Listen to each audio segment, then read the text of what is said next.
Torpedo. We're gonna. Damn the torpedoes. We're gonna get ready.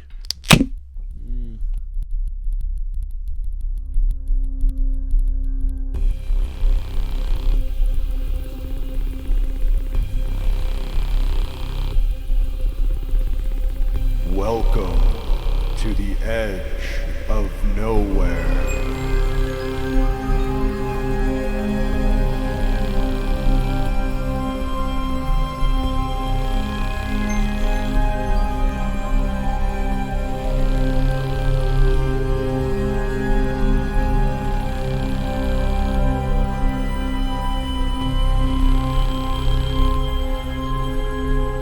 Monster Lore Tour Podcast. All right. Hello, everybody, and welcome to the Monster Lore Tour Paranormal Deep Dives from the Edge of Nowhere podcast. This is your host, Jeremy Carr. I'm here in the garage along with my co-host and the Statler to my Waldorf, Nice. Mr. Matt O0, a.k.a. The Moz. How we doing today, Moz? Good. We were down in Joe's garage. Yeah. You like the Statler to the Waldorf? I heard the little nice you dropped in there. Yes. I mean, I don't know which was which, actually. Statler's the fatter one, I'm thinking. I thought it was the other way around. Nah, you might be right. We can sit here and argue about it all day because we are the Statler and Waldorf of the podcast world right now, at the moment anyway. We do feel like two old guys in the balcony just looking down at the bread and circuses being like, wow. I'm not old enough yet to sit in that balcony. Well, then I'm just going to say I'm not old enough yet to sit. You're the pre-Statler to my Waldorf. Statler in training. Yeah, Statler in training. There you go. I do look forward to being a grumpy old man someday. I think that'll be fun. The Padua. Yeah. But anywho, I'm a little excited because we are here for our first official full-on interview episode for the Monster Lore Tour. Been looking forward to getting these interviews out. We do skip around timelines a little bit, so we're very opportunistic with our interview gathering. So we actually recorded this interview well before we recorded the two episodes that it's following up on the same subject. But yes, this is the us file for the Skinwalker of our friends and someone else who's sitting right here, and we're kind of got these great interviews that directly relate to what we just talked about. Right, it just fits so well with this. This is the place for this interview kind of thing. Yep. And what we're going to do, when you add it all up, we're going to give you a third-hand account, a second-hand account, and two first-hand accounts. And you're the last first-hand account. The last one will actually be me after the Alex Bone interview. When we wrap it all up, I'm going to give you my story that we've kind of been hinting at. Now for 2+ episodes, we've been hinting at my quote-unquote big story. Yeah. And so, it's not your big one. It's your second big of the same genre. Well, I'd say this is my best one. Okay. It tells the best, honestly. Okay. But I do have another one we're going to save for later. The weirdest one. Yeah, the other one's really weird. We're saving that one for a little later if we can get the other. Seeing if we can get the other people involved to come on, and if not, I'll just do it on my own at some point. Just get the skin blanker on. Let's make this there happen. You go. That would be a great interview, dude. That'd be a great interview. No, it wouldn't. But anyway, I'm talking about timelines. Yeah. And so we got ahead of ourselves with this interview. If we say things in the wrong tense, like past, present tense, it sounds a little funny because of that. That's why. It's because we recorded it well before the other stuff. Yep. What else did I want to say? Oh, I do want to give a little old business for this before we even start. At one point, we're talking about Walnut Canyon, how it was inhabited by the Anasazi. We were really kind of talking about the Sonagwa tribe when we said that. Our context was a little off. Wasn't it both, though? I mean, ultimately, it was both, but we're talking about the ruins at Walnut Canyon. Yeah, if you read the signage on the Walnut Canyon ruins, and they're kind of the cliff-dwelling type. Right. The Anasazi were here and they left, and then the Sonagwa were here and they left, and then the people who are here now showed up. Right. That's basically how that went. But so a little bit of something to think about as we get into it. Oh, so old business. Do you have any other old business? Yeah, just to wrap up the couple of episodes, is one thing I wanted to say is that we found out your totem animal was the bear. Yep. I want to remind people it's very respectable. Yep. So I did not answer what mine was, so I had to actually think about this a little bit. And mine is Mad Dog 2020, which for you kids is a very respectable malt liquor product. Don't drink the Mad Dog, kids. It does bad things to your soul. But what happens if we give Mad Cujos to the Mad Dog 2020? Oh, no. And this week's Mad Cujo's award goes to Mad Dog 2020. Banana Red. Down, boy! Which is my favorite flavor, by the way. Gross. I'm just saying. If you have to have Mad You're Dog. gross. I can't believe you made me give an award to Mad Dog 2020. Although a Mad Cujo's award for Mad Dog is just a little It's too on wrong. the nose, It's right? just A little wrong. too on the nose, maybe. It's a double woofer or something. Actually, we're going to do a double this week because I also want to give a Mad Cujo's award to Mr. Alex Bone for doing this interview for us. So. Yeah. I mean, it goes without saying. Mad Cujo's You for Alex said it. Bone. Mad Cujos. Down, boy! But I also want to say on the Those totem bumpers are going side. to drop right in there and just be annoying. Okay, go ahead. But on the totem side, you should never reveal your totem animal. Actually, Oh, you're not supposed to tell people that? see, here's the thing: we're learning about shamans. We're learning about what they can go south. And if you tell people, like, I could make you a bear burger that you didn't know about, and you'd be eating you could get sick or die. From eating the meat of your totem animal? It's almost a global kind of phenomenon that there's so many tribes. I tried across. bear once. I didn't like it at all. There you go. And Yeah. so now you know. And I was like, oh, that's gnarly. And everybody else said, what are you talking about? That's good. I'm like, I couldn't even eat it. But really. good. So now That's you know. interesting. Like, that happened in my teens. Yeah. I'm going to I stick just figured that out. a little That's crazy. a little grizzly in This your is why we blender. need a podcast, Moss. You're learning a lot. But you're not actually supposed. So if you want to go back and edit that out, you can. If you feel comfortable, people won't put beer in your blender. Bear in your blender. Bear in my blender. Beer in your blender is okay. I dare you. Takes out the carbonation, though. It's not recommended for that reason. But bear in your blender, not a good thing. No. Or bear in your fender. It's going to hurt that Ooh. vehicle. Yeah. It's going to leave a dent. So that's my last point, is just to make a little totem No, knowledge. that is good to know. Yes. No. That's good to know. Cool. Oh, and that's the last old business. Okay. So we are going to get to this interview that was recorded down in Tucson a while back and give you some really kind of intense Skinwalker stories along with a couple other kind of randomness things that we got from Alex Bone. And we will be back at the conclusion of this interview with our report from the scouting mission out to the secret camp in Walnut Canyon, which you will understand all that once you listen to the interview. We'll see you in a little bit. But hang on, be warned. He does say the full name about 57 times. He uses Oh, right. He does say the full skin Walker, by himself in full a bunch of times because he's a giant Viking who's not scared. but the 70s. He's not even scared of hurricanes. That will make sense later, too. But the 72nd time, he did say the SWs. Like the Yeah, he was making me flinch. I was like kind of twitching. No, he every said time he said that just the acronym once. Like, I won't did he say really? it. I won't say it once. I'm going to say it 72 other times, but one time I'm going to say the SWs. Oh, thanks, funny. thanks for keeping us safe. See, I didn't Alex catch the Bone. abbreviation. I Oh, just you started will. saying Now it. when the you're whole time. listening, Oh, that's you will. funny. All right, I'll pick that up. All right, we'll see everybody in a little bit with the wrap up and another story and scouting report for you.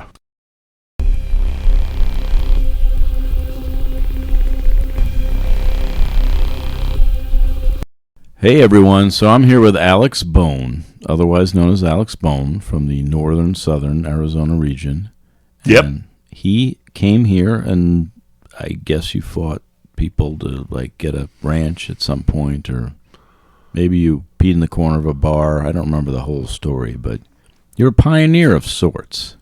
I have been responsible for doing such. Oh, stop! benevolent Responsible. You acts, responsible. Just stop. or You said- irresponsible acts said you'd be honest. as starting up much of the Tucson, helping with the Tucson punk scene and jump starting the Flagstaff punk scene. And I do have a degree in anthropology. You know the Flagstaff punk scene did die eventually. Like, you tried to jumpstart it, but I don't know if it worked. Well, they shouldn't have pissed me off. Yeah. Then he went back to Tucson, in anger. So Twice. yeah, that's no. They should just shut the shuttle, and then wherever you end up, you'll just be there, I guess. Well said, because I've noticed that wherever I am, here I am. There you go. But we are gonna. No matter where you are, there You go. We do want to say something, and this you got to look at me, Bone. Now we need you to do. We're trying to do a podcast where we're going to only tell what we know. So we're going to do the. Do you swear to hell? Swear to hell. I swear to hell every day. You swear to tell the whole truth and nothing but the truth. So help me, Godzilla. You got to raise your right hand. Do you swear to tell the whole truth and nothing but the truth? So help me, Godzilla. He's not noticing that I'm raising my left hand. Don't tell him. It's the same hand. Oh, yeah. It should be inverted. Am I wrong or is he wrong? No, that was his left hand. Damn it. I've tricked him again. All right, trick. And he's also a trickster archetype, by the way, this guy. So we are trying to get... I have 8 archetypes, but we'll talk about that later. You were going to be telling some secondhand accounts and some firsthand accounts. And we're just asking you to tell it to the best of your recollection, not to the best of your telling the bar story to us later after it happened. We want you to do the best of what actually happened that night. Sure, no problem. Third-hand story, second-hand story, and a personal story, and I think I should tell them in those order. That sounds right. Okay, let's do it. Okay. Now, this first story was told to a person that I worked with and also played Dungeons & Dragons with, so you know it's honest. His name is Kyle. We'll call him. Okay. He grew up in northern Arizona and had friends that grew up on the Navajo Nation. And one of his buddies was a Dene youth who grew up in Flagstaff, grew up in the giant metropolis of Flagstaff. But, he would go out to see his uncle and his grandfather at in the Navajo Nation. So on one of these occasions, this lad was about 18, his senior year in high school, goes out to see Grandpa in the summer and, help Grandpa out around the farm. His grandfather owns several head of cattle, which is somewhat unusual for the Navajo Nation, which tends to herd Goats. Sheep more often than cattle. Yeah. But this particular gentleman was a cattle guy. So his grandson goes out there, and in the middle of the night, he's hearing some things out the window. He's asleep. He's woken up, and he's hearing the cows. I don't really know what a cow scream sounds like. Probably like something like that. And he's hearing this. He comes out and sees that his grandfather's not in his bedroom. His grandfather's not in his living room. And with the screams are continuing, and he's thinking like, well, there's some screams outside. My grandfather's not here. We're here alone in the middle of the mesas on the Navajo Nation. He goes out to the front porch and hoping to find his grandfather. He finds his grandfather outside the door holding a shotgun, and they share a scared look. And right then, he hears the desert being disturbed. Something's coming through the desert, knocking over cactus and rolling rocks, coming at them with some high level of celerity. His grandfather says, "Go inside and lock the door," but it comes so fast and so loud. This grandfather, what maybe was going to try to see what this thing was, loses his nerve, follows his grandson in, locks the door. Whatever was moving slams into the house, moves up the outer wall of the house, rolls over the roof of the house, comes down the other side of the house, and then continues on into the night in the other direction they originally heard it. They sit there in terror, unable to sleep throughout the entire night, just clutching the shotgun and just shivering in the living room. When the sun finally comes up in the morning, after some trepidation, I guess, they go outside and they see a path of ravaged earth 5 feet wide, full of blood. The blood goes down to the house, up the wall, over the roof, down the other wall, and then continues into the desert. They somehow find the courage to follow this path of blood, and they found the remnants of a cow, like something that just, how you'd, run a chalk over a chalkboard. This just tore up this cow's body as it traversed over the house. And that's the third-hand account, because this is Kyle's friend. Kyle's friend. I have told so you. many questions. Oh, that was But you swore to Godzilla that was the whole truth. He did. to Godzilla. Oh man, that's Do- some serious. You have to swear to tell the whole truth and nothing but the truth, so help me Godzilla. And he did. But he used his wrong hand. Oh, I have dyslexia. I'm allowed to do what I want. Yeah. He lives in the mirror universe anyway, so Yeah. so it's actually the right hand. He's really Spock without the beard in the other universe. All right, so that is my third-hand story. Mm-hmm. When I was younger, a wee lad of 24, I had just got my anthropology degree from the University of Arizona in Tucson, and I moved up to Flagstaff, but those were hard times for the Bone Man back then. Had trouble getting work. Ended up finding a job guarding the lumber plant as a security guard, which meant cold walks, patrolling in long, dark nights. I thought it was bad as a 24-year-old. There was a woman who was hired after I was. Her name was Carol, and she was about 35 years old, blue eyes, blonde hair, definitely did not look very Navajo-ish. That will come into play later. So I'm working. It was a dark, stormy night, and we were telling stories, and she told me this. Apparently, back in the 60s, when she was a little girl, about 10 years old, her parents were teachers on the Navajo Nation. So she lived out there, and her parents took very good care of her, kept an eye on her, knew that the desert can be a spooky, dangerous place for a little girl on her own. But one day her parents were busy. They were visiting somebody out in a more remote place. And they were talking, and you know how little kids tend to do. She walks outside to entertain herself, and her parents were distracted enough to let her. She wanders away from this house out into the mesas and the savannas of the Navajo Nation. And again, there's two theories on what skinwalkers can be. There's sort of the high-level theory, and there's the low-level theory. Skinwalkers are real. If anybody says that they're not real, they're full of shit. There are skinwalkers. It's just the question of how much of their magic is legitimate. Either they are shape-shifting creatures with powerful magic, or they're sort of like Native American ninjas that hate not white people as much as Navajos that accept the ways of the white people.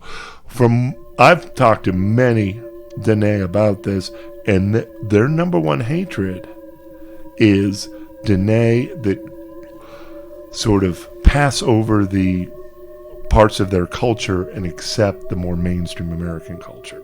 So that's your choice. Are these supernatural witches, or are these Native American ninjas? Let's back up. Let's get back to Carol.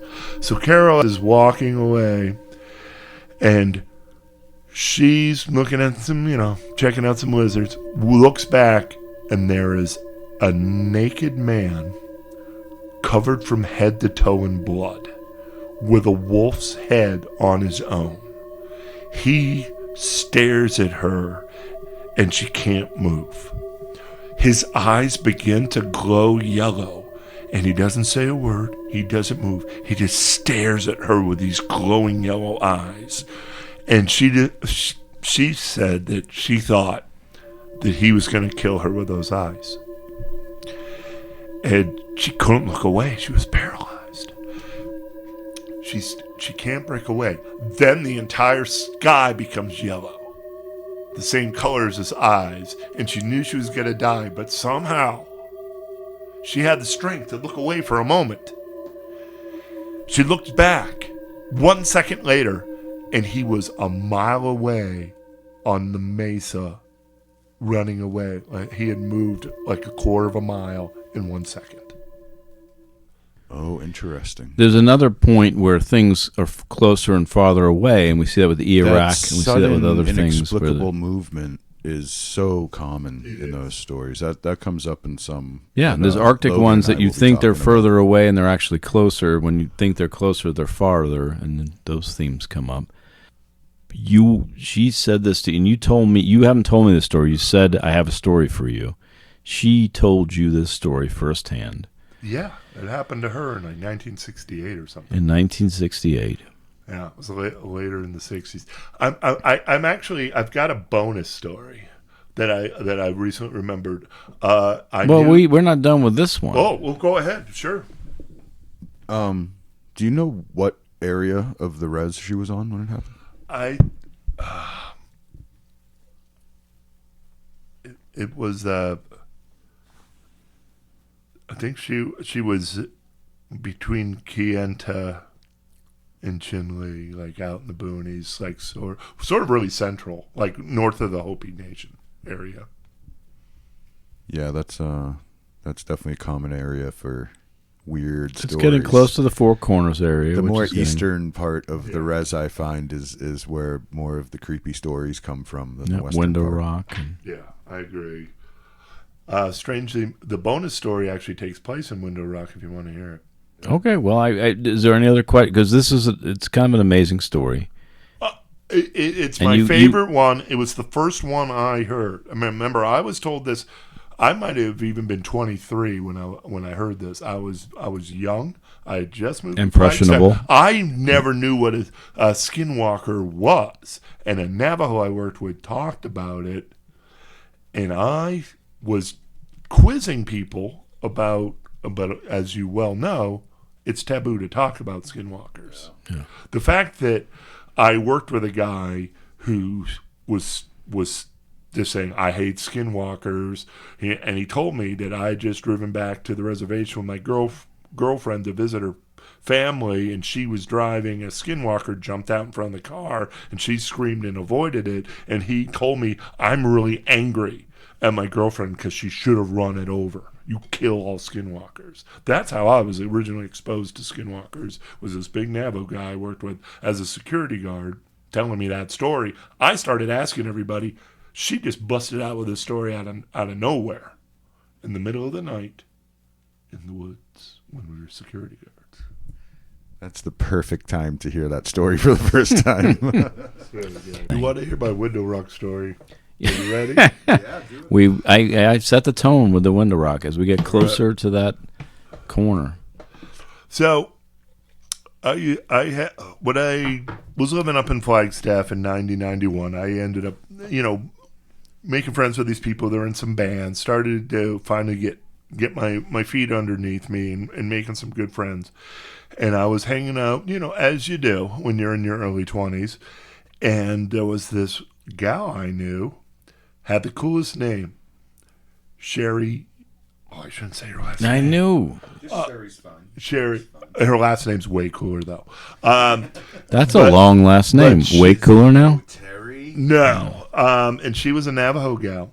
So I'm hanging out with my buddy at my buddy Chris's house. And this gal, Sherry, who was Danae, and I was friends with her because all the punk rock chicks kind of dig Alex Bone a little bit, And This is a very old story. I was 23, remember? I might have been 24 for this one. So, but this was, as I mentioned before, that part of my life where I was like just learning about Skinwalker. So I'm like asking people, and I'm like, here is this very attractive young woman who happens to be Danae. Perhaps I should ask her about Skinwalkers because she's cool, punk rock, cool chick. And so I say, hey, Sherry, what do you know about Skinwalkers? And we were talking for like 2 minutes. I ask her this, and she goes to Chris's albums and ignores what I say and says, oh, I love this Bad Brains album. Let's ask Chris if he'll play this next, and walked away from me. I was like, suspicious. I think you're the one being suspicious in that case. Perhaps a little bit. Later on, I might be getting a little Bill Cosby here, digressing a little. But Sherry and I... Whoa, what happened at this party? Sherry and I at a different party later. Is Sherry safe right now? She's okay. Okay. Anyway, we were at this other party that was being broken up by Flags PD. It's like a college party, and they're kicking everybody out. We're both drinking a beverage. We walk to the front. There's a garbage can there. The cops all over the place. I throw my beer into the garbage can, walk out on the street. She just walks after me yapping, gets arrested. And she says, my sister lives, on Beaver Street. Oh, no, San Francisco. Police on San Francisco. Here's her address. Blah, blah, blah, blah. We bail her out. While I'm working with her sister to get the money together, she tells me a story that happened to Sherry in Window Rock. That they were downtown Window Rock, and this man walked in, again, covered from head to toe with blood, naked, save for the wolf head on his head, walks in.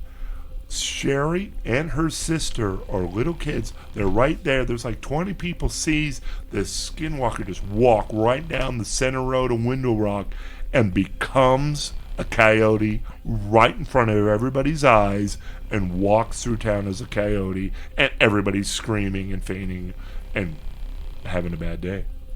What town was this again? That's downtown Window Rock. Which, for those who aren't familiar, is the capital of Navajo Nation. Yes.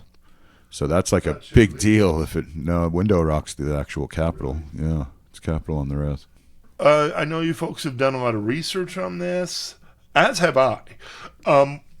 Has anybody spoke to either of you about what is Skinwalker territory and what is not? Has this been gone over with you? Ooh. I know they do tend to be territorial, like you'll see the same one in the same area all the time, kind of thing. Well, if I've done as much research as I can by talking to Danae that are willing to talk about it, which is about 1 in 10, maybe, if that much. I mean, I'm probably I probably have skewed numbers because I'm talking to people in Flagstaff, not on the. If you went up to the nation, it'd probably be Less. 1 in 200 or less. 1,000 or something. Yeah. But I've heard this from more than one person. If we're talking about, I mean, there's things in the news of flamboyant, whatever. These are shamans of the Navajo people. Right. They are only allowed within the 4 sacred peaks, or they only supposedly have power, the 4 sacred peaks of the Navajo. Yeah, Jeremy mapped that to some degree. There's actually 6 7. peaks. 7. 6 peaks. There's 4 corners and 2 in the middle. Okay. I'm not sure about your measurements, and they're really not in corners. They're just spread over an area. People talk about the 4 sacred peaks because they define the territory. Right. What they never really tell you, but is a thing, is that there's 2 other what are considered sacred peaks in the middle of that territory. That's the only difference. The 4, when you hear the 4, it's the 4 corners that define the territory. Right.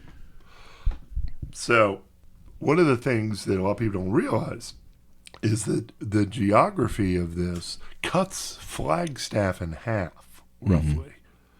So, in theory, if you're in sort of southwestern diagonal of Flagstaff, you are not within the sacred Navajo lands. Mm-hmm. If you are in The eastern northeastern, Flagstaff, yeah, you Dorney Park, are in Dorney. the sacred lands. So in theory, if you live in eastern Flagstaff, these guys could mess with you. They don't come to Flagstaff. I mean, it's really on the edge. They don't come to Flagstaff much. That's why we don't go to Sunnyside as much as Flagstaff. I've had some incidents by the hospital in downtown, which is not really east, but And there are some do you think stories that's within near that line? FMC. I mean, it's close enough anyway, right? I mean, I don't think that there's some hierarchy where they're going to get fined on their W-2 forms or something if they cross over the line a little bit. I have one story, and this Contract walkers. this might be a little bit iffy, but since it's my story and it's firsthand, I'm going to tell it. Whoa. I have to just talk about this What? this piece of it, though. What? So, what do you know about this in and out and period that they're not allowed outside or inside? It's the lines of the sacred peaks. You know any other piece of this? Because this is I've done a lot of research and I'm not. Okay. From again, keep in mind that a lot of this information, a lot of cultural information gets watered down. Like if you talked, I was talking to people in 1991. That's 32 years ago. So a lot of this information is lost or more hidden or watered down, or the kids don't know as much as those kids did about traditional things. So what happened in 32 years ago, you might get a little bit more precise data than, following somebody on Facebook today. You're going to get a little bit more closer to the grit. So that being said, my understanding from the people I talked to in the early 90s is that the SWs want to hurt white people, but not as much as really Navajos Dene that are following American culture. They want to sort of cordon off the official lands of the Navajo and hold those to like a more tight cultural regime and follow their ways. So that's enough land. They don't need to hey, I'm going to try to control this 500 square miles. That's a lot. The size of freaking New Hampshire or something. Why? That's enough. They might, if they had a reason to go to flag, like Western flag, they would, maybe. But I mean, my understanding is most of that stuff is taking place on the nation, not in Flagstaff. But Flagstaff gets a little rough and tumble. It does tie into like the whole monster theory of the inside, outside, the interior, exterior, and the boundaries. We'll talk about that during the theory part, but it totally ties in with having them walk the perimeter of an area is Right. exactly what a monster. A predator. They're in essence, they're predators, and that's what predators do, right? They Nope, stalk they're guardians. the perimeter of their territories and stuff. Yeah, that Well, and guardians. they're too, predators for on a the metaphysical sense. They're predators for the outside, but they're protectors for the inside. Right. Guarding the gates. Yeah. Kind of thing. Yeah, interesting, dude. Well done. Now we're going to actually get to hear his first-hand account. Do we have any more questions? But wait, but We got any more questions? I'm good. now the one you were in, I imagine you're going to get more specific with everything. So Right. Now, I've already mentioned that back in 1991, I was a security guard. My shift got over at midnight. And at the time, I started to make friends with this one guy. I was security, but this other guy worked at the lumber yard. And he was kind of, broke like me. So, or maybe he got a DUI or something. But for some reason, he's like, hey, I got to get home on my bike now. So I was riding my mountain bike home at 5 miles from Stone Forest over to Cortland Boulevard every night. So I'm leaving Flagstaff, kind of go back then in 90, 91. This is like the edge of town, right near Walnut Canyon. And I'm riding with this other guy. So, I mean, there is another individual involved. And by the way, Walnut happened. Canyon is exactly, east and in the area of the diagonal that would be the spookier location. Indeed. And it was strange because I didn't ride home. I mean, I rode my bike home from this place like 500 times by myself. One time I have a buddy riding with me.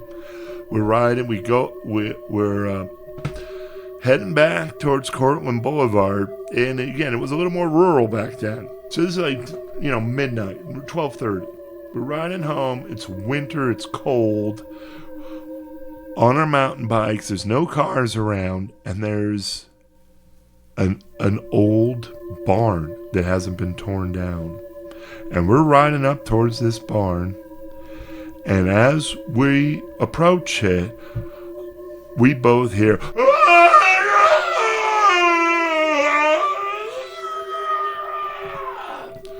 this really horrible screaming.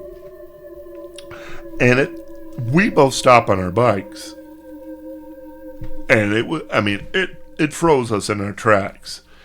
And then we're looking at this dark barn, and we're trying to figure out what we should do. And we're talking, and it's been a long day. I worked a 12-hour shift, and I'm just thinking, well, that's creepy, but I'm not going to stay out here. It's 20 degrees. How long are we going to stay out here? And I just say to him, and I'm like, hey, let's go for it. We had to ride our bikes right by this barn, like maybe 20 feet next to it. But goats or other animals giving birth can make some terrible sounds. But there's no goats out there. Okay. I mean, unless like some goat wandered from somewhere doing something, but it was a horrible scream enough that we had to milk up our courage to ride our bikes as fast as possible by this barn. He kept riding. I'm a little more curious. Once I got by and I felt fairly safe, I was on the right side of the barn. I looked back and I heard this dong dong, bong bong, bong bong. The barn door? Bong bong. The barn door is banging open and shut. There's no wind.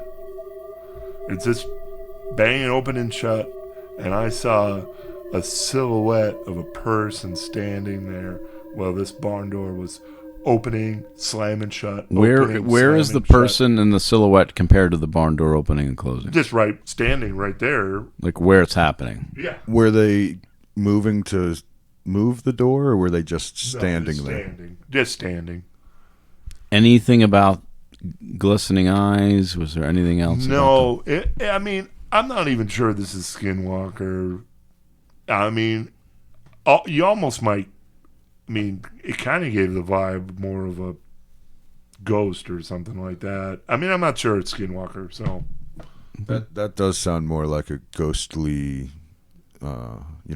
Banshee, poltergeisty, yeah, sort of happening there rather than an actual skin walker. Right. I mean, it certainly. I'm not saying that that's automatically it, but it was sort of a creepy thing. It was on the right side of town. It was in the dark, messing with two guys. Ghosts don't scream. Also, I mean, in some ways, you don't hear too many.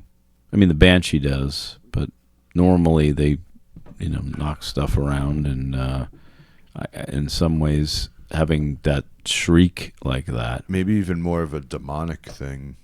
Those symptoms, maybe. Yeah, well, I mean, it's one of those things, like, you look back and you wonder, like, how could this have really happened to me? It seems like a bullshit story. Like, this, like, oh, that didn't happen. Like, that's too crazy. But it happened. Yeah, I have a few stories that you could put into that category. I know what I saw. That didn't happen, but I just saw it happen, so I guess it happened. No. I got one more quick bonus story, just real fast. I'm in Walnut Canyon. I'm camping out. I was living in Walnut Canyon. Why did you go so many times on a bike from Walnut Canyon back to Flagstaff? Because it's about 5 or 6 miles. From my place in Walnut Canyon to go have a beer in downtown Flag is more like 15 miles. Damn. Yeah. I mean, the bummer was if you like got up and went there too early, you get there downtown and like, well, it's 10 a.m. I got a long time to wait to do something. But I'm in Walnut Canyon, and I'm staying there all day. I used to, I would stay there some days, and I'm writing, I'm doing my thing, and I'm working on Wilderness Punk. And I look up from my laptop, and I see, this is where maybe my thoughts differs from some of the things you guys are saying, because I always associate skinwalkers with yellow, because that's what I heard. I'm on my laptop, I look up and I see, and I'm not talking about tan, I'm talking about yellow, a bright yellow coyote on 3 legs. And this coyote's walking in front of me, limping on 3 legs. And it's not that far from me. So, maybe 40, 50 feet in front of me, I see a bright yellow, like a crayon yellow, coyote on 3 legs. I put my laptop on the stump I was using that had my cell phone on it, wanting to take a picture of this thing. I put my laptop, grab my cell phone, stand up, and this 3-legged coyote is nowhere to be seen. So now the bonus story, we have to find out what year this was, because you have a cell phone and a laptop. This story took place in it was 2016. So I knew you didn't tell me this story, and we were friends at that point. Well, I was homeless. Yeah, I've never heard that one either. We were hanging out a lot at that point. Yeah, at that he point, didn't want to talk about that one when it happened. I've never heard the story. You pretty well. You're the only person that has been at the place that I speak of. You're the only person that visited me in my homeless shack. I'm sorry. Sorry I let you down, It was dude. actually a pretty decent little spot, man. Nice little setup in the tree grove there. Yeah, very camouflaged. Yeah. Well, he has to hide from a lot of things, monsters and women monsters, Yeah.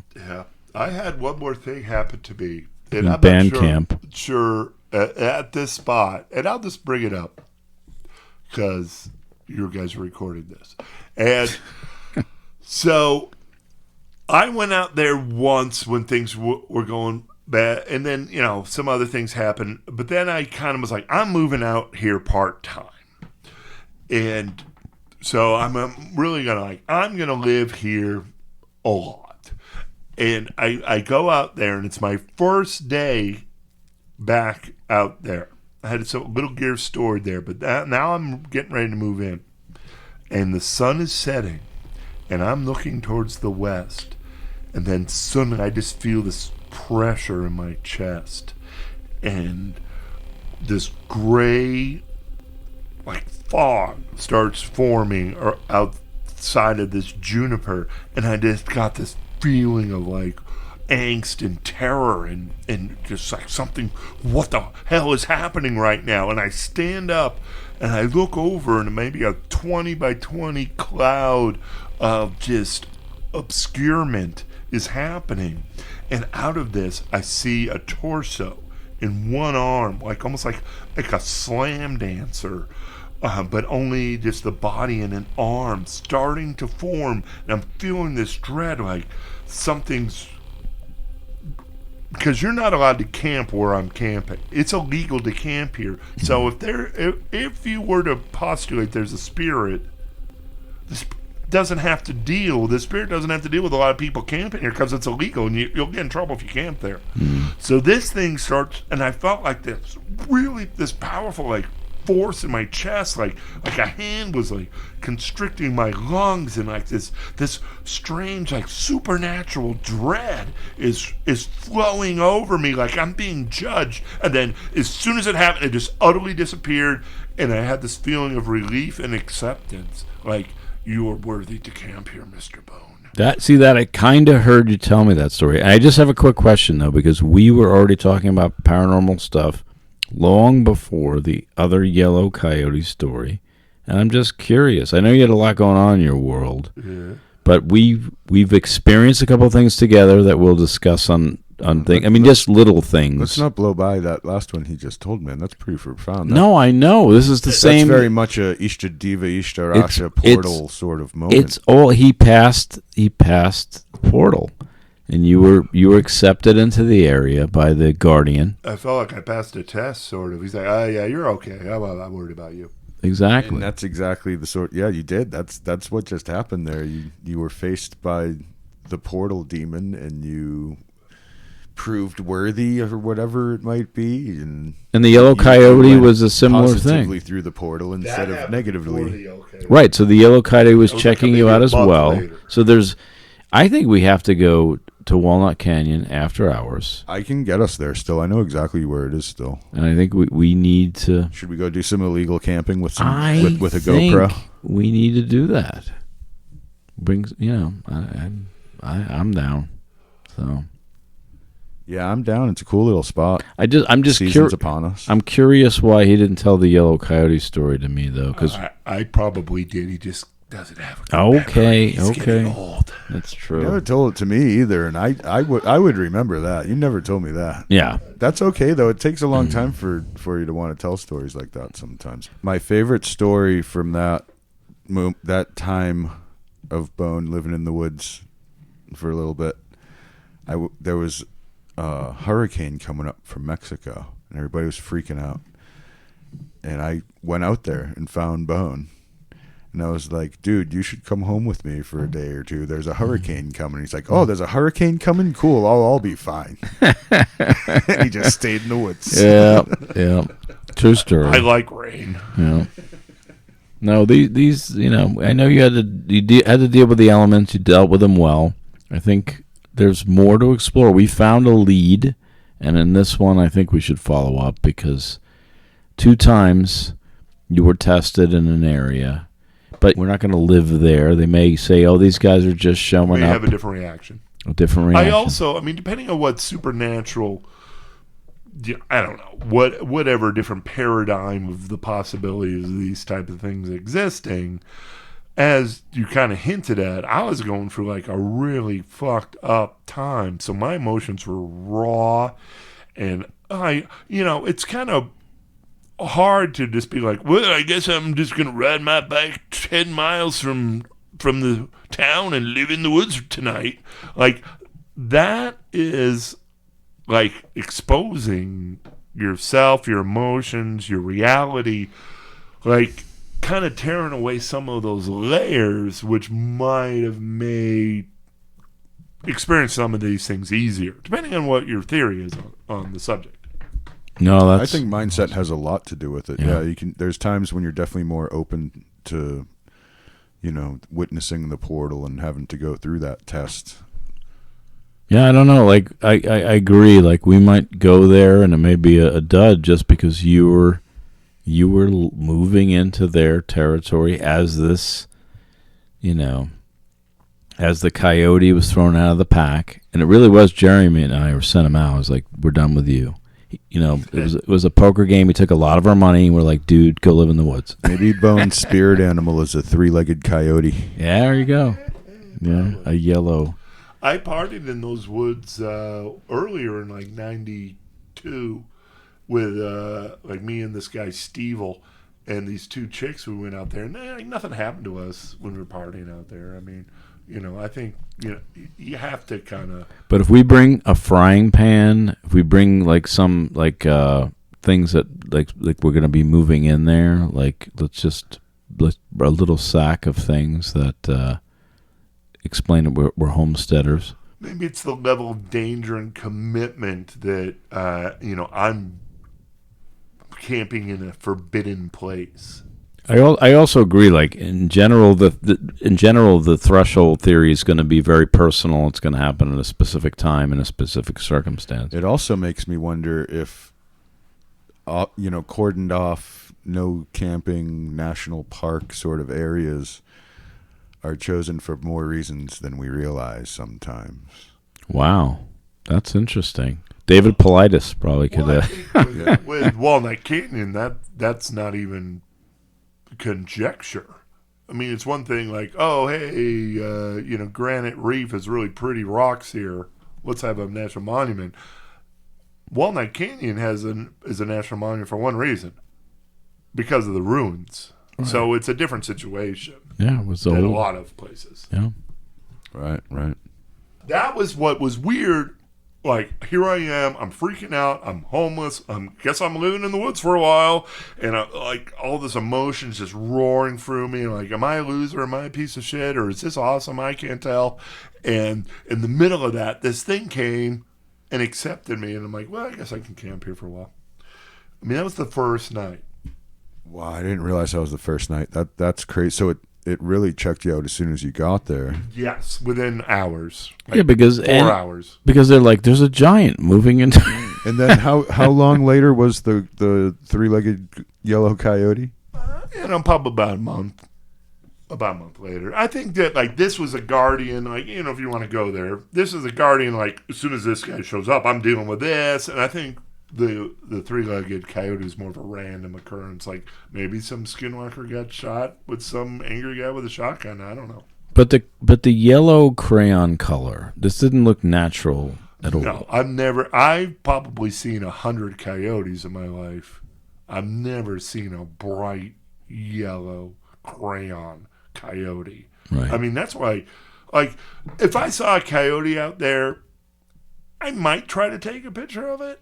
Like, I probably would if my camera's right there. Like, oh, cool, I saw a coyote. It's not that cool. They're everywhere. But I mean, it's not. Yeah, like I wouldn't have been like a bright yellow three-legged coyote. I was like, oh, I got to take a picture of this. Yeah. But then it was gone. Yeah, it was gone. I mean, I stopped for probably 7 nanoseconds to pick up my phone, which kind of made me think of the Carol story where she's looking in those yellow eyes, the sky turns yellow, she looks away for a half a second, looks back, and it's on the mesa. Mile away, yeah. Kind of reminded me of that. Yeah, and that's probably the most common trope is the sudden movement like that, being able to run next to the car and get a mile down the road in the blink of an eye and all that sort of stuff. So, yeah, that totally fits the paradigm, no doubt. Yep. The shapeshifter paradigm. Yeah.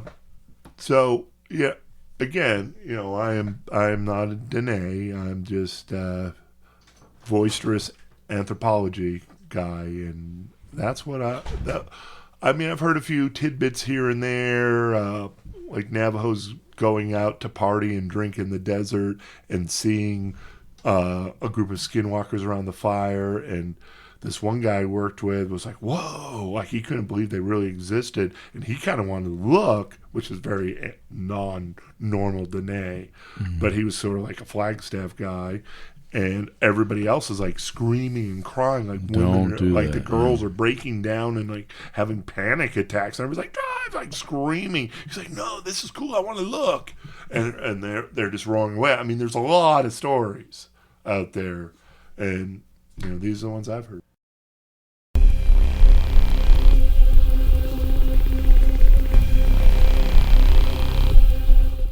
All right, and there we go. That is our interview with Alex Bone, recorded down in Tucson, Arizona. Some pretty intense storytelling there, and some very intense stories to go with it, don't you think? Yeah. I mean, we keep finding more and more things. Yeah.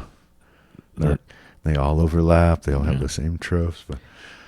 But what we should get into first, though, considering our lead into the interview, is that we are back from our scouting mission at Walnut Canyon. Right. We found the exact spot that Alex Bone was talking about. The exact spot, log. The exact spot. Where he put his, grabbed for his camera and couldn't take the picture. The story of when he comes across the three-legged coyote that's kind of crayon yellow, and there's also something coming out and forming like almost a guardian mist thing that comes out. Yeah, the head and the arm. I remember specifically. He said, and that was the area he camped at for months, and we found we set up right before sunset. You got there, perfect timing, and we kind of just hung out. And it's just a scouting mission, so we didn't have a lot. I did set up my hammock to at least imply the that sense we were of staying. camping. Yeah, we tried to pee in the corners. We even should we? I don't know. I feel I did pee too. we also whistled, which I whistled a lot. I don't think we should have, but we did. Too antagonistic, maybe. You know, I don't know. We did though, and I don't know. It wasn't as if. I whistled the entire opening to Patience by Guns N' Roses. And when we walked out, Perfectly, I may say. I think my Jethro Tull Cross-Eyed Mary was done. Just and I did it in a harder fashion. Instead of with the my pan hands. flute, it was the hand flute. Yeah. Well, we don't talk about that. We did say we marked our territory. We did whistle a little bit. Yeah. And we didn't see anything. No, I think we might have been note. too disruptive. We had 3 people and a dog, and we were not calm like Bone would have been, quiet and actually We moving tried to meditate. The spirit of the moment was so entirely different. And I do think that in the future, we obviously can find the place again. Yeah. I think we should go back and do... Really, that was just to see if I could find it This was again, a honestly. scouting mission. I hadn't been there in 9 years since a random spot in the woods. Found it. So it was actually a win. It was a proof of concept mission, basically. So now the concept exists. We next time we'll prepare. We'll go out now that we know where we're going, and we'll spend some more time there. Just some just quality time. The 2 of us go out there. We'd be calm in the woods. We actually maybe set up a tent just to make it look like it. If that doesn't work, we may end up doing a night or 2 of illegal camping even, but it wouldn't be my first time. There we go. We'll see what happens. So yeah, that's how dedicated we are to our listeners. Right. So we're willing to put ourselves on the line to go out there and see if we can get anything new for you. Yeah, and we're gonna finish this one with a little story from Jeremy, one of his 2. And if we can get this last interview of Jeremy's gonna talk with Maz is excited because we were actually talking with my buddy Logan today, who's gonna do it. He's hard to lock down. He's very busy. He's all over the place all the time, kind of thing. But yeah. He has told me he will do it, which means at some point it will happen. It's just not happening yet. Yeah, he's ADHD squared. I think he's just he's all over the place. Living in the new America, man. He has as many jobs as he can think to have and doing his thing.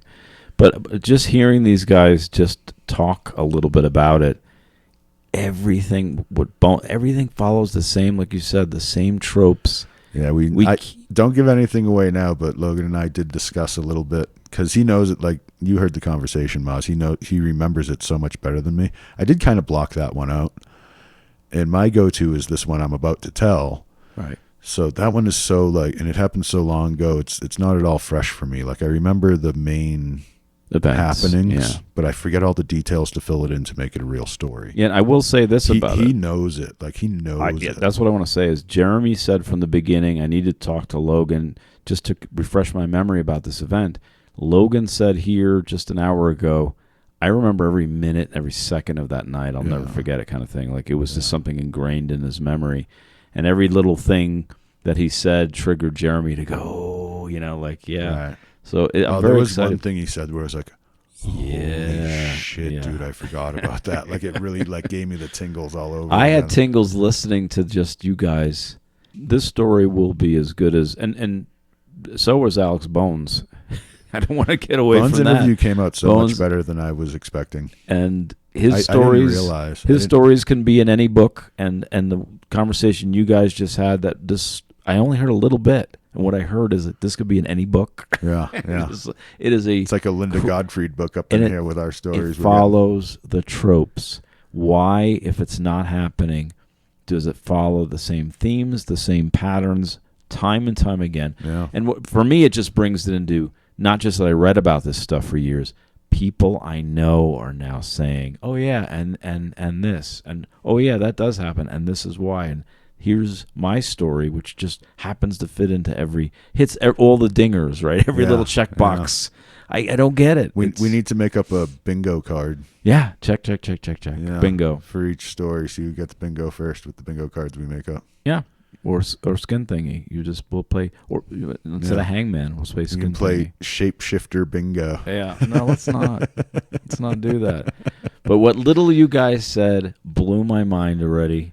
I can't wait if we don't get, and Alex Bones blew It's my coming. mind. Well, I'm determined. I can't promise how soon it'll come. I'm determined to get it into season 1, which is basically year 1 for us. Yeah. Which in Hopefully, podcast time, hopefully sooner than later.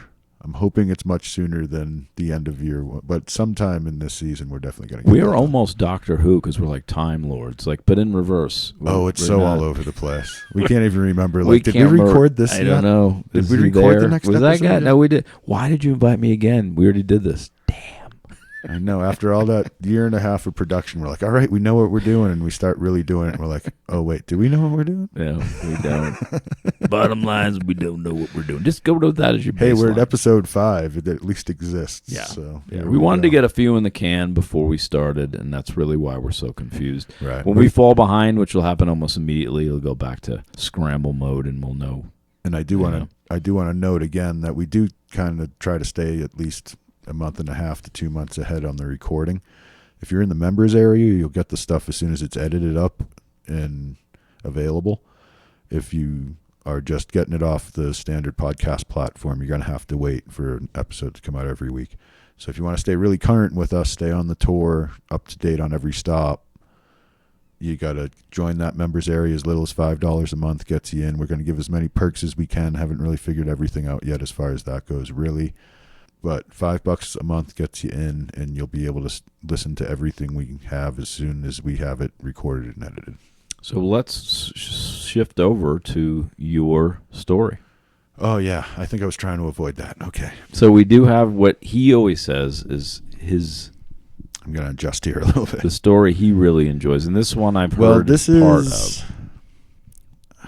It gives me the shakes. willies. Yeah, like gives me the willies every time I tell it still, and it's so old, and I've told it so many times.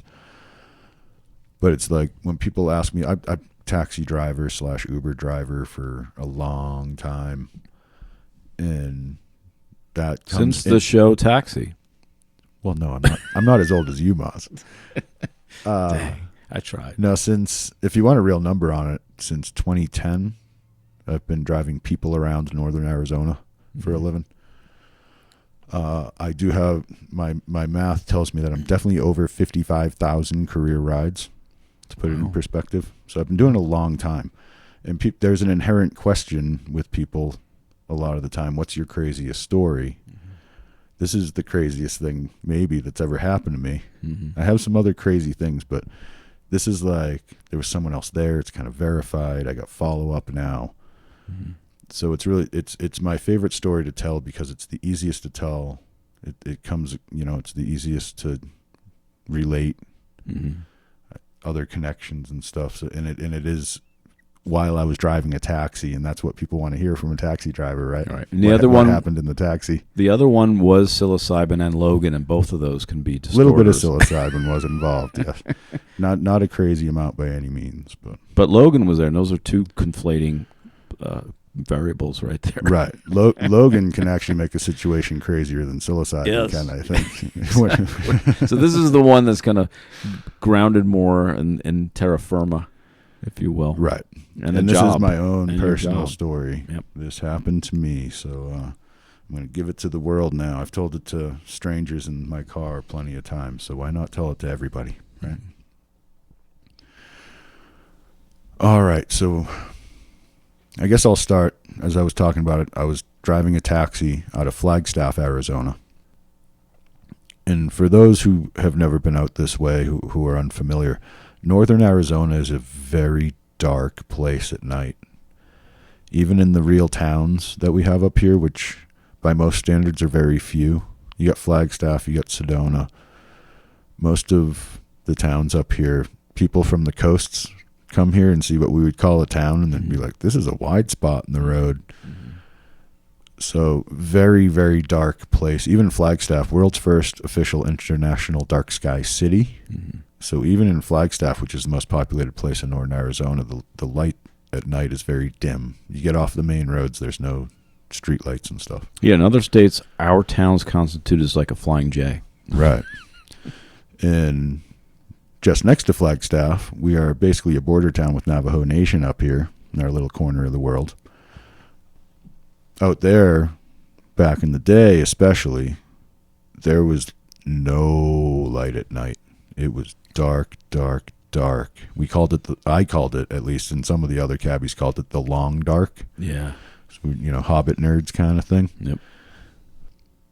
So the company I was driving for, I think I digressed a little bit. I'm driving the taxi for a company who contracted with the hospital. And Flagstaff Medical Center is the only real hospital in all of northern Arizona. So anyone like at the Grand Canyon or out in any of those little towns out on Navajo Nation, if you have a medical emergency of some kind and need to get to the hospital quick, they're going to send you a helicopter and fly you to Flagstaff. Which is why you hear them in the background sometimes. That's actually, yeah, you will probably hear some in the background of this podcast from time to time because we're right near the hospital. And this is a MASH unit also, so. Yeah, we're very mobile. Yeah. I don't know about how armored we are, but we are very mobile. So those people who get flown in like that, when they get released, if they don't have a ride home and they have good enough insurance, they can get the insurance company to pay the taxi to drive them home. Mm-hmm. And I was working the 7 p.m. to 7 a.m. shift for like 6 years for this company. I was total vampire cabbie, full on overnight.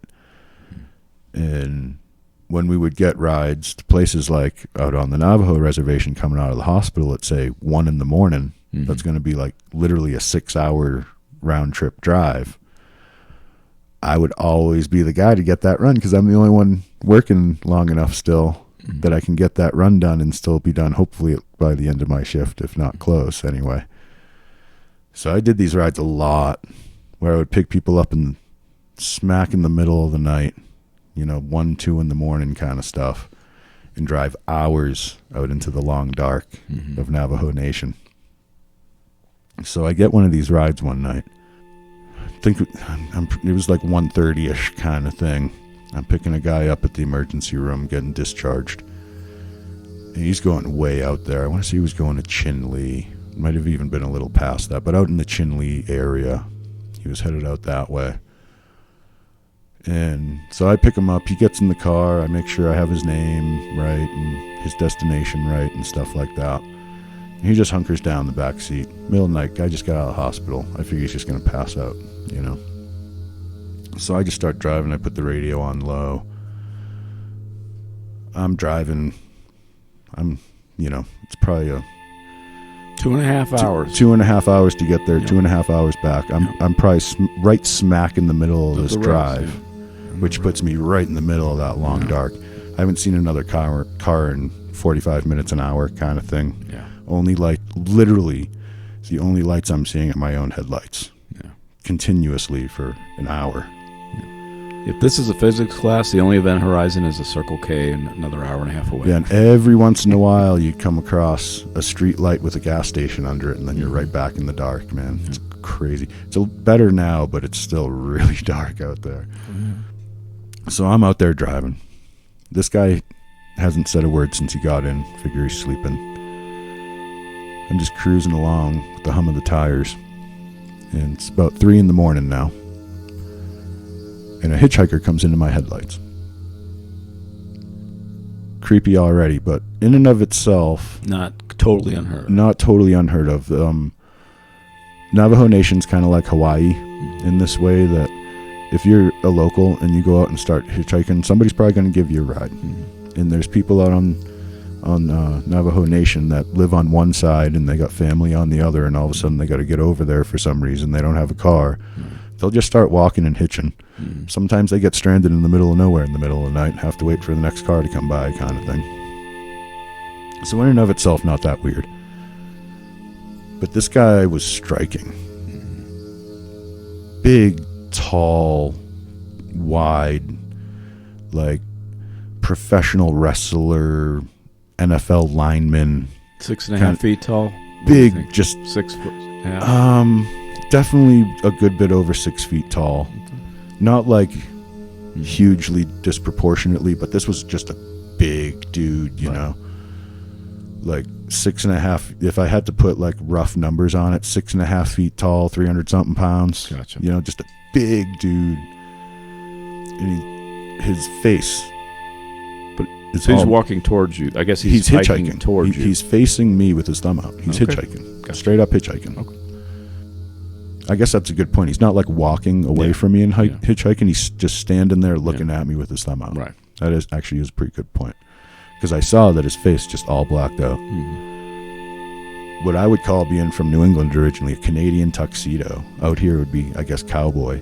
It's all blue denim jacket, blue denim shirt, blue denim jeans. I saw his belt buckle was big and shiny enough that it caught my eye with the headlights. Mhm. In a big blue duffel bag, like hockey bag kind of size, if not even bigger kind of duffel bag. Bobby Orr. Number 4, sitting on the ground next to him. So I just, I just give him the wide berth, go around him. I don't think too much of it because, like I said, I've been out here enough times that a hitchhiker alone isn't enough to throw me even at 3 a.m. But just the way this guy looked, I was like, oh, that guy's super creepy. No one's picking him up, Not even the other people who live out here are picking him up, I don't think. But that's gone from my mind, and I stopped thinking about it. Just driving. And I'd say it was somewhere 5 to 10 minutes, so call it like 6-7 minutes maybe later, just to put a decent estimate on it. A hitchhiker comes into my headlights. Really big dude, blacked out face, blue denim head to toe, big shiny belt Flashy buckle, belt buckle. big blue duffel bag on the ground. Definitely 100% same dude. I just drove How many miles? 5+ minutes Wow. at 60+ miles an hour. Wow. Same guy is back in front of my And car. there's no other road that he could. There's one strip. I know. There's I'm one strip of actually asphalt. saying, Yeah. there's no frontage road on the res. No, it's through a this area. 2-lane strip of asphalt Yeah. cutting across 100 miles of dirt. Like Yeah. there's no way to yeah. catch up. unless he was running faster than I was going. Oh, I know where you're going. Yeah. Another But guys, trope. back in my headlights, I see him this time. Instantly, I'm like, oh my God, that's the same guy. Yeah. So this time, as I go by him, I like kind of turn my head, watch him go by in the windows, kind of thing, as I drive by him. And I get past him and look forward again. I get the worst set of chills, so like my whole body, kind of thing. You know what I mean? And my initial reaction is, I'm tripping. I'm hallucinating from driving in the dark. I need to just like breathe, focus, get this guy home safe, and clear my head. Right. Is what I start thinking like real quick. That's going through my Professional, brain. Yeah. That's the cabbie reaction. Yeah. It's like the truckers talking about getting black dogged. I thought that guy just black dogged me. Right. But what happens is a voice from the dark in my back seat. This guy who has not said a word since he got in the car. He goes, "Yeah, we see him out here a lot. Don't pick him up." Wow. I'm having a hard time processing it, even telling it again for like the 100th time. He says this to me. Yeah. My brain boggled. I really wish I had been able to maintain my wits more in the moment and ask questions. Yeah. My brain straight up boggled. Yeah. I just like peeked over my shoulder at him. I was like, "What?" Because like that's all I said. But in my brain, I'm like, "How the hell did he see my hallucination?" Wait, he saw that, so that wasn't a hallucination? Yeah. Did I really just see that? Yeah. And as my brain is reacting to him saying that, he then points at me and very forcefully wagging his finger at me says, "But if you see the old lady with the long white hair, you pick her up." Like forcefully like that. He's pointing at me. I'm pointing at Ma. I was all angry right now. "You pick her up." And I just said, "Okay."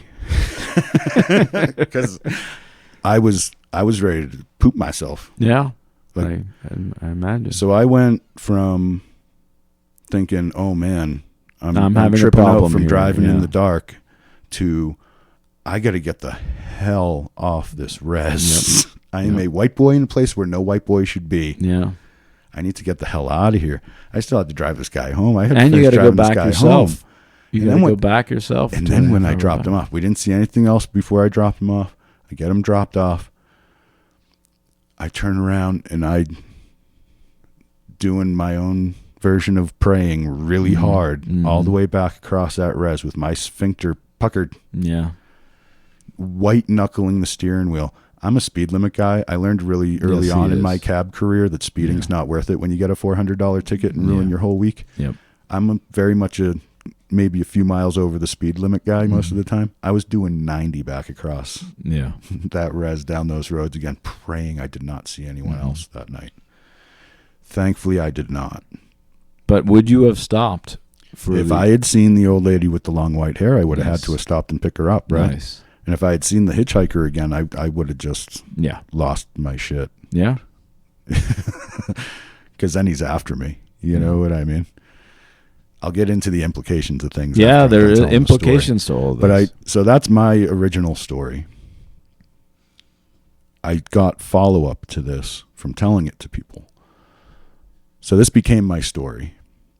When people would get in the taxi and what then later became Uber, Lyft, and all that. What's the weirdest taxi story? When people ask that, which is a reasonably common question, what's your weirdest story? I say, this one time. Do you like scary stories? It kind of reminds me of Twilight Zone. Yeah. The movie. I totally feel like Dan Aykroyd in Twilight Zone when I say it too. I love it. Yeah. Like, do you like scary stories? Because I have a scary story. That's my best story.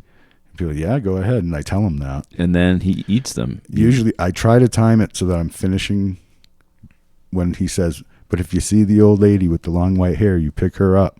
I try to say that right when I'm getting to where they're getting out. Mm-hmm. And a lot of people just bail. Like, get me the hell out of this car. But a lot of people are like, wow, dude, that's the craziest thing. I ask every driver I ever ride with that question. I've never heard anything like that, you know? And then there's people, like in this next follow-up story I have to that. So I have one of these rides one night in Flagstaff. I pick up 4 college girls at the bowling alley, and they're going back. Haven't we all? They're not like that. Oh, okay. I'm too old for college girls now, I think. But I pick them up at the bowling alley, which is across town from campus. They're going back to their apartment by campus. By the museum club there. Yeah, right next to the museum club. And so they have a good bit of a ride to take, at least as far as Flagstaff goes. Not that there's any long rides in Flagstaff. But long enough that when they get in, and immediately one of the girls in the back seat says, "What's your craziest story?" Mm-hmm. I'm like, "Ooh, I actually have time to tell this well, because you guys are taking like a 10+ minute ride kind of thing." So I turn the radio down. Do you like scary stories? Yeah, go ahead, you know. And I tell them that story, and I'm pulling into their apartment complex right when I finish. One of the girls does the get me the hell out of this car and just bails. The other 3 stay in there for a second, like, wow, what did we just hear, you know? And again, a voice from the dark out of my back seat. One of the girls goes, "Don't be afraid of the lady with the long white hair." Wow. And wait, what? What did you just say to me? You know? And she says, "I am half Navajo. I grew up on the res. Out in the area you're talking about, kind of general area."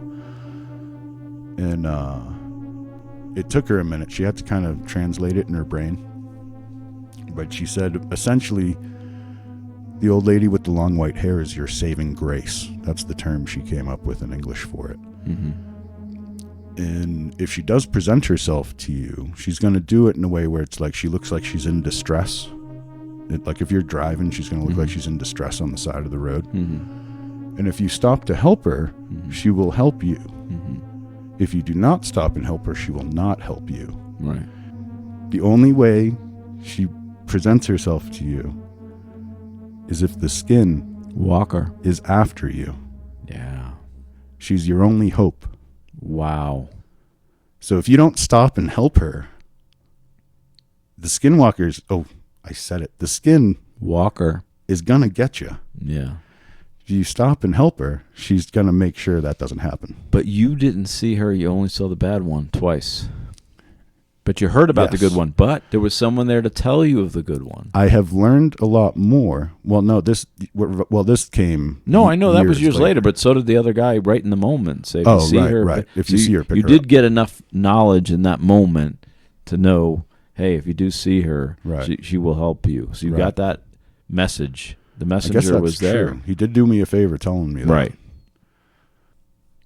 Now, all that I've been through and all the, additional research and stuff, especially with starting this podcast and everything, the more I've learned about all this kind of ties into a bunch of stuff we've talked about even.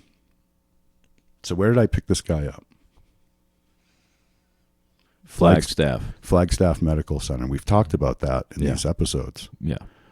There's occurrences that seem very Skinwalker related that happen around that hospital. Yep, a body in the 80s And we now- mentioned was found in the woods, kind of Right. ritualistic parts of her missing, Right. and beyond. And my future story will tie into that a bit too. Now, I picked this guy up at the hospital. What do Skinwalkers do when they start coming after you? They don't just attack you and eat you. They sprinkle some of that powdered baby bone down your chimney and it starts making you sick, right? Right. They're one of the ones that prefers to just make you sick over time. Right. So I'm putting all this together with my story, and I'm thinking that this guy I picked up is in there because of a skin Walker. to begin with. When he gets released, the skin Walker. knows it. Mm-hmm. He was following my car. He was after following somebody, him. but he was after the guy in my back seat. Wow. Because what did Bone tell us? The native more likely to go after their own. This guy gave up his Navajo ways for the white man ways. He's hanging out in Flagstaff. And now the local guardian is not welcoming him back. Does not into the want him community. around. He's Wow. not welcome back. See, I heard, and I've got full disclosure, I've heard the story. You here telling me all the details in this way, even more. And you're sharing stuff you didn't share before with me as parts of that, like that part. That is a new revelation even for me. Yeah. Because it's really just all this stuff we've been doing for the podcast really kind of brought that all home for me. And I did fail to finish that. That girl in my back seat who told me about Don't Be Afraid of the Lady with the Long White Hair, she actually finished that. I left off the last bit. So when she finishes telling me that, I say, so that guy I saw, he was, and before I even got to say it, she went, yes. Yes. Yeah.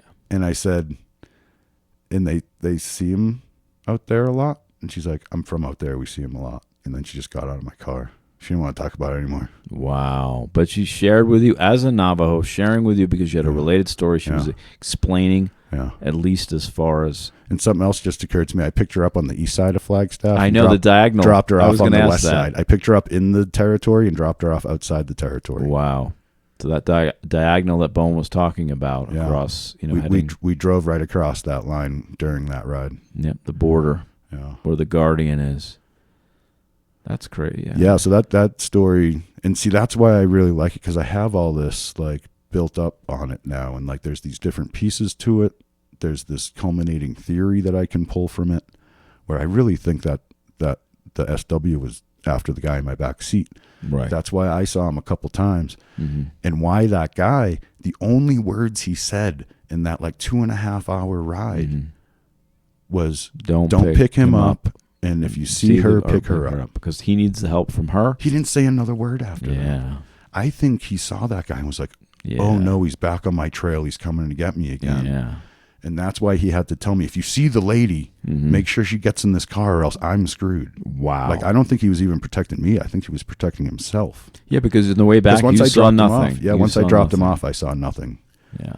And the thing with Bone saying they actually... Go for the Native Go Americans for the more, natives who gave up their native ways.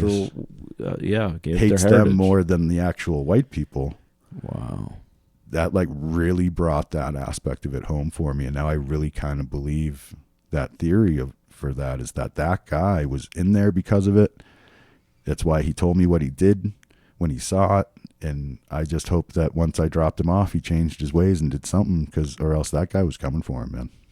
Well, I hope we can get some more stories. I hope this entices folks to actually share some of the things that happen up in that area with us so we can actually keep this train rolling. Because, like I said, hearing the parts of the story I didn't know today and hearing the connections you've made is amazing. The real thing with stories And I think this is an important reason why people who have experiences really should try to get out there and talk about it. Even if it's just with friends that you trust, family members, even if you never make it public. We'd love it if you brought it to the podcast. Send us an email at monsterloretour@gmail.com. Change the names and stuff if you want. But even if you just find that one person that you can say it out loud, rehash the story in your own mind, get the details straight for yourself, I think there is a therapy in that. And that it makes it far less fearful. Right. And it's still weird. It still might make you uncomfortable, but I think it will bring down that uncomfortability level with just the fact that this happened to you. Well, we a couple times you've done things about yourself or tell your stories. There was a waver and a quiver to your voice, and you were going back in time. I didn't get the chills as much that time. I was like really kind of locked into the podcast, like professional, tell it for real. No, I've heard you. There, I heard even worse. I controlled my emotions right there on that one. Usually, my voice wavers a lot more when I tell that story. Yeah, and I've heard that. Like you do get into that moment, and you go back to that, and it's a. You can tell it's. Well, I took a couple pauses there where it was like, okay, hold it together. Because if I just kept talking, you would have definitely heard that. Yep, it doesn't probably make you want to take those runs out through the res as much after that. My lesson to people, believe my story or not, believe what I think it was or not. Don't drive on the res at night unless you really are familiar and you really know where you're going. Yeah. If you get lost, there's not a lot of street signs. The turns or the GPS can be sketchy, and the phone signal can go out on you. And if you don't know where you're going, you get lost out there. Even if you don't run into anything supernatural, it could just be a really bad situation, because it could be a day before just one more car goes by. What if they don't stop? You know what I mean? It's not as bad as it used to be. That story is probably 10 years old now. I did drive across that same part of the nation at night. What was it? A couple Thanksgivings ago, I think. And it was still very, very dark. There's no real street lights or anything. But it was like the houses. There are houses out there. Like it's big acreage, ranchy kind of living as far as, where they put them. Mm-hmm. But it used to be like they didn't have electricity. And if they did, they didn't use it at night. Like they didn't really use it. Mm-hmm. Like they used it for their refrigerator. You know what I mean? So it would just be serious, just void, abyss blackness. Now, as you drive along, it's like every house does have a light on the outside at night.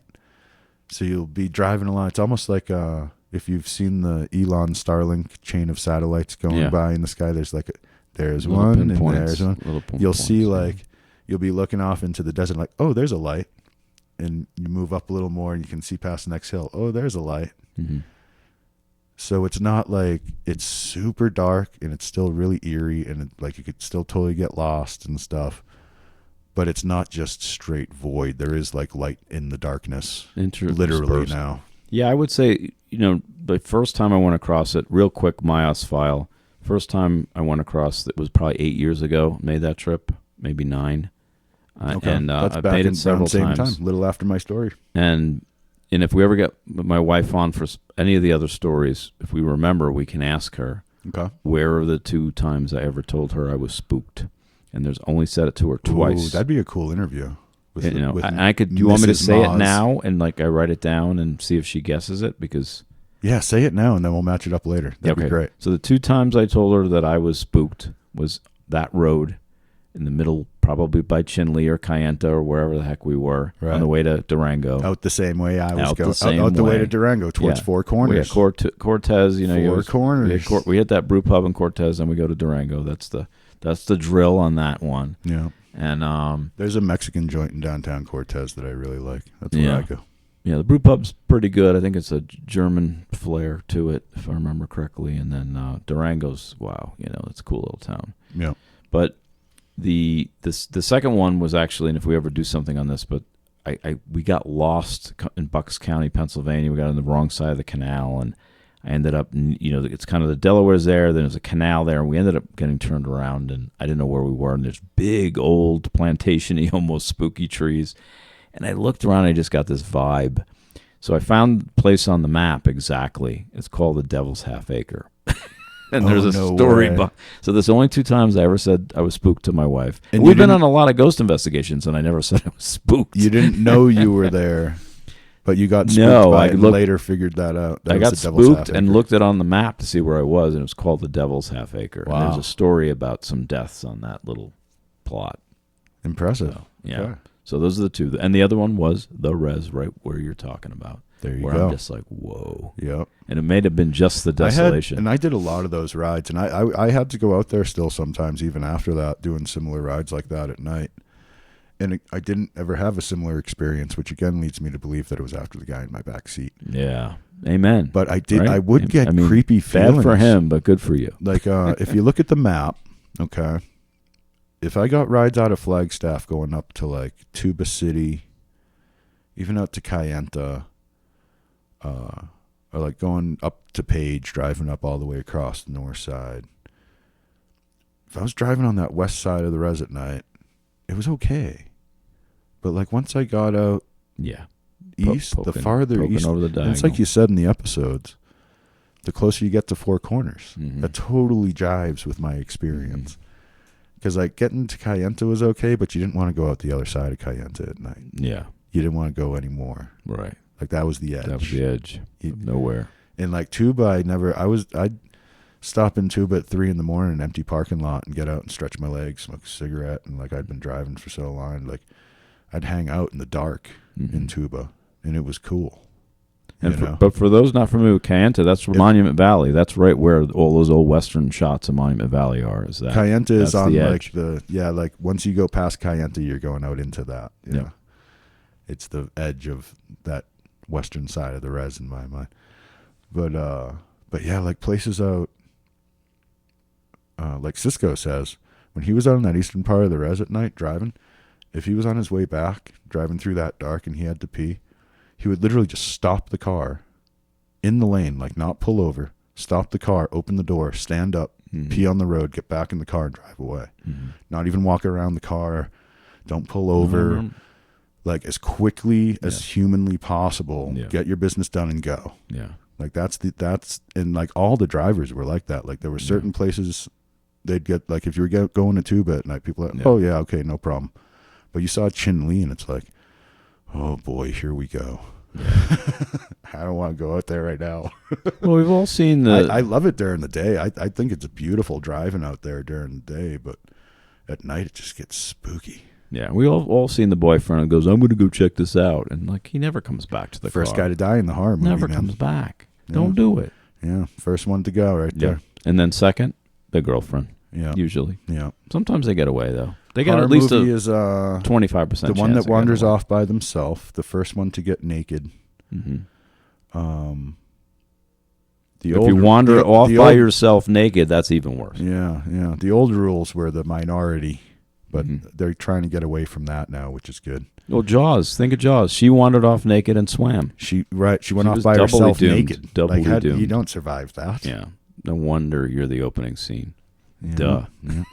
All right. I feel like we've been rambling too long. This episode's going to be so long now.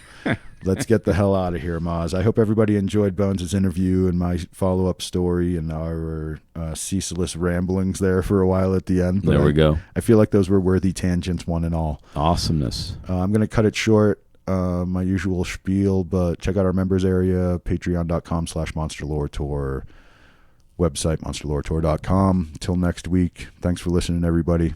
Have a good one, listener.